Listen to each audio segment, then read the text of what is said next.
আসসালামু আলাইকুম। খবর 24 সংবাদে সবাইকে স্বাগতম জানাচ্ছি আমি নাবিলা রহমান।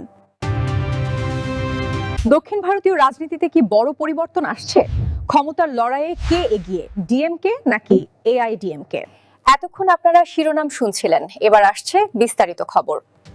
2026 সালের নির্বাচনকে ঘিরে ভারতের তামিলনাড়ুতে রাজনৈতিক উত্তেজনা তুঙ্গে পৌঁছেছে। বর্তমানে ক্ষমতায় রয়েছে দ্রাবিড় মুন্নেত্রা কাজাগাম ডিএমকে, যার নেতৃত্বে রয়েছেন মুখ্যমন্ত্রী এম.কে. স্টালিন। অন্যদিকে প্রধান বিরোধী দল অল ইন্ডিয়া আন্না দ্রাবিড় মুনেত্র কাজাগাম আবার ক্ষমতায় আসার জন্য জোর চেষ্টা চালাচ্ছে। এই নির্বাচন হবে উন্নয়ন বনাম ঐতিহ্য এবং নেতৃত্ব বনাম সংগঠনের এক বড় লড়াই। রাজ্যের ইতিহাসে অন্যতম হাই ভোল্টেজ ও ত্রিমুখী লড়াই হিসাবে গণ্য হচ্ছে।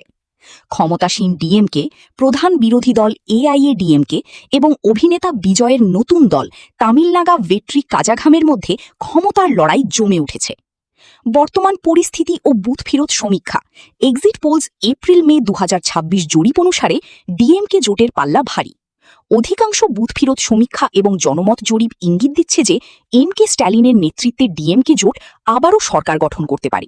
পোল অফ পোলস অনুযায়ী তারা অনায়াসে 234টি আসনের মধ্যে 117টির বেশি ম্যাজিক মার্ক পার করার ইঙ্গিত পাচ্ছে। এআইএডিএমকে জোটের লড়াই, এডাপ্পাড়ি কে পালানিস্বামীর নেতৃত্বে এআইএডিএমকে বিজেপি জোট তাদের হারানো জমি পুনরুদ্ধারের চেষ্টা করছে। কিছু সমীক্ষায় তাদের আসন সংখ্যা বৃদ্ধি পেলেও ডিএমকে বড় ব্যবধানে হারানোর মতো জোরালো ইঙ্গিত মিলছে না। বিজয় ফ্যাক্টর, অভিনেতা বিজয়ের দল টিভিকে এই নির্বাচনে তৃতীয় বড় শক্তি হিসাবে আত্মপ্রকাশ করেছে। বুথ ফেরত সমীক্ষা অনুযায়ী তারা উল্লেখযোগ্য সংখ্যক ভোট কাটতে পারে, যা মূলত শহর ও তরুণ ভোটারদের মধ্যে প্রভাব ফেলবে। ক্ষমতার লড়াইয়ে মূল কারণসমূহ: 1. ডিএমকের কল্যাণমুখী প্রকল্প। স্ট্যালিন সরকার মহিলাদের জন্য বিনামূল্যে বাস ভ্রমণ, স্টাইপেন্ড এবং অন্যান্য সামাজিক কল্যাণমূলক প্রকল্পের উপর জোর দিয়ে তাদের ভোট ব্যাংক ধরে রাখার চেষ্টা করছে। 2. এআইএডিএমকের জোটবদ্ধ শক্তি। বিজেপি, পিএমকে এবং অন্যান্য ছোট দল নিয়ে গঠিত এআইএডিএমকে জোট বিরোধী ভোট একজোট করার চেষ্টা করছে। 3. টিভিকের উত্থান। বিজয় তরুণ ভোটার ও দলিত সম্প্রদায়ের মধ্যে সাড়া ফেলেছেন, যা ডিএমকে এবং এআইএডিএমকে উভয়ের জন্যই চিন্তার কারণ। 4. বিরোধী জোটের নেতৃত্ব। এআইএডিএমকের অভ্যন্তরীণ ফাটল এবং একক নেতৃত্বের অভাব তাদের চ্যালেঞ্জ আরও বাড়িয়ে দিয়েছে।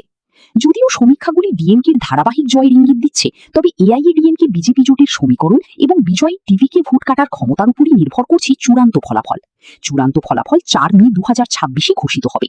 তামিলনাড়ুর 2026 নির্বাচন এটা শুধু একটি ভোট নয়, বরং দক্ষিণ ভারতের ভবিষ্যৎ নির্ধারণের লড়াই।